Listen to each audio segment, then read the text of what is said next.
Welcome to our first workshop on the importance of scientific literacy.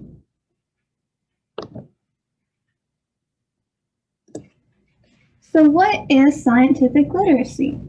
It is the ability to understand concepts and processes in a way that informs one's ability to make decisions, participate in civic and cultural affairs, and contribute to economic productivity. The three pillars of scientific literacy are the understanding of content knowledge, the understanding of scientific practices, and the understanding of science as a social process. So, for the purposes of our first workshop, we will mostly be focusing on the second pillar, understanding of scientific practices. This includes such things as the scientific method, analyzing data, if you look at a graph, can you tell if it is an appropriate representation of the raw data that it is meant to represent? Why is science literacy important? So we're going to watch this video because it can articulate. Grammarly helps make your writing clear and concise, no matter where you are. Compose a cover letter.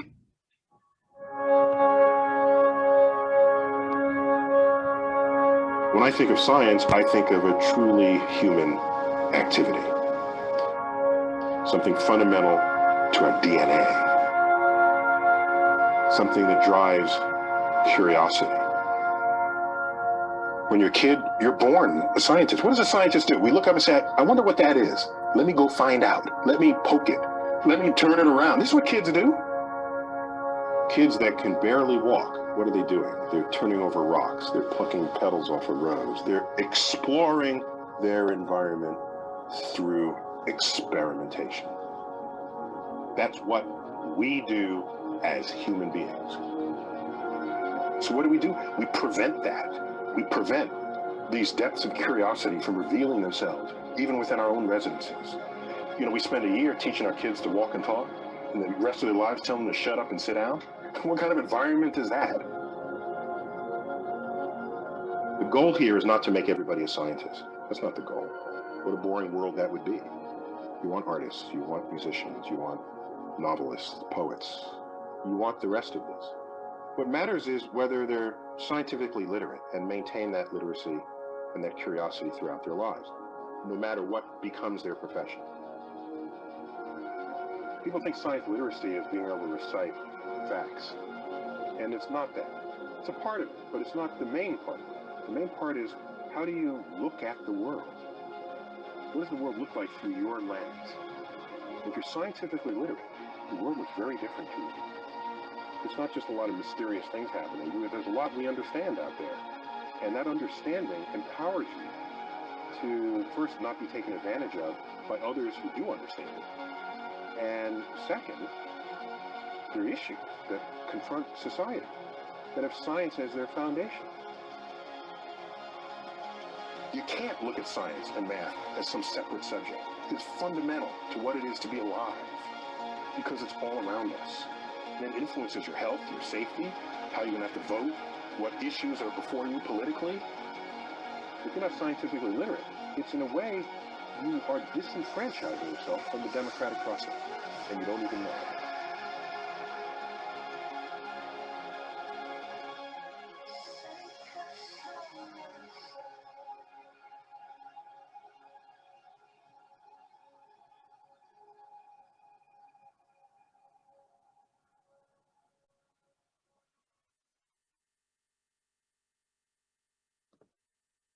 All right, so I hope you were able to catch that bit at the end where Neil deGrasse Tyson was talking about disenfranchising yourself from the democratic process if you are not scientifically literate. Scientific literacy has become scientific illiteracy, has become a very easy way for certain media outlets to distribute misinformation, and they're really just pulling one over your head because they're like, oh, well, these people aren't going to be able to tell that this is incorrect. So we are going to present it to them as if it were correct. And, that's not, it's not great, We need to be able to, if we are presented with a graph and someone is saying this graph proves XYZ, we need to be able to look at that graph and make sure that graph does indeed prove XYZ. Because if it doesn't, then that argument, it is not appropriate evidence for whatever argument is being made. Common ways data is misrepresented. So sometimes the vertical scale is too big or too small. It can skip numbers, or it doesn't start at 0 and does not show a break in the line to let us know the data presenter knows the graph doesn't start at 0. The graph may not be labeled properly. This is huge, Are the axes labeled? Do they have units? It's just very important. Sometimes data is just left out. Like they will omit data and they will be like, they'll put a trend line, and if a data point doesn't fall within the trend line, they will just erase it. That's not science, So we're going to watch this video now. When school isn't a place you have to be, why not go to school where remote learning can be as remote as you want? This is Stephanie from statisticshowto.com, and in this video I'll be showing you different types of misleading graphs. The first type of problem I'll be showing you is to do with the vertical scale. That's this scale over here, and if you take a close look, although it looks like if Bush tax cuts expire it's going to be disastrous, the facts are the scale starts at 34%, so it's only going to be a slight jump in the top tax rate, not this ballooning tax rate jump that Fox News wanted you to believe. The second type of misleading graph is where data is incorrectly plotted, and not to keep bashing Fox News, but this graph did appear on Fox News, and it was the unemployment rate and how it's risen and stayed pretty stagnant under President Obama. But if you look at this last point here, 8.6% is plotted incorrectly. If it had been plotted correctly, it would actually have shown a drop in the unemployment rate.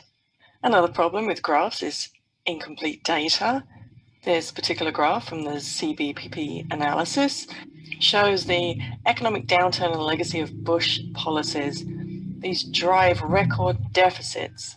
Well, the years we're looking at from 2009 until 2019, there's no data from prior to 2009 being shown.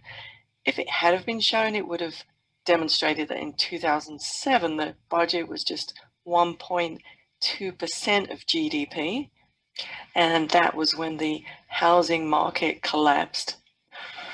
So if you're going to show an economic downturn and say something like a record deficit, you really want to go back in time as far as you possibly can before you start saying record deficits. This type of graph is just completely missing an axis. There is no vertical axis here. There's nothing labeled. We have no idea what this is supposed to represent. Lanacane is apparently better than hydrocortisone at relieving itch after a minute, I think, but I'm not sure. But this was an actual ad for Lanacane, and it's just a dreadful graph. Now, here's an example of a graph where it's all read just completely wrong. This image was from the Mail on Sunday, a British newspaper, and the tabloid used it to claim that global warming had stopped. Unfortunately, the guy who wrote the article, his name was David Rose, he didn't understand what the graph was telling him. He made a couple of errors. First of all, the graph is showing air temperatures, and it's a very poor measure of global warming, as much of the air temperature heat ends up in the oceans. So he interpreted the graph to mean that global warming had stopped, when in fact you can't deduce that from the graph at all. And we're back to Fox News for this one. This is an example of a graph where the numbers just don't add up a pie chart should add up to 100%. Well, if you add the figures in this chart, it's not quite 100%. I don't know what the Fox News statisticians were doing in this one, but the numbers just didn't add up. This graph, I'm not even sure I could read it. If you look at the graph, it looks like the statement is true that job and health insurance losses are accelerating, they're going up. But if you look over here, uninsured Americans, and then you look over here, unemployment rate, there's two y-axes, and it looks like if we're over here, we go in the millions of people, and this might be a percentage, but I'm already confused. So when you're making a graph, you should only put one y-axis unless you want people to be confused, or unless you want to deceive them. And finally, the winner in the misleading graphs category is, drumroll please to Fox News for this gem. Looks like there's more people on welfare than there are who have full-time jobs. As Media Matters points out, Fox's figure for the number of people on welfare comes from a Census Bureau account of participation in means-tested programs. Anybody that lived in a household with somebody, i.e. your mom, your dad, your brother Joe, your cousin Sam, if anybody was receiving any kind of welfare benefits, then every individual in that house was counted. On the other hand, people with a full-time job, the figure Fox used included only individuals who worked, not individuals residing in a household where at least one person worked. Check out Statistics How To for more articles and videos on everything statistics.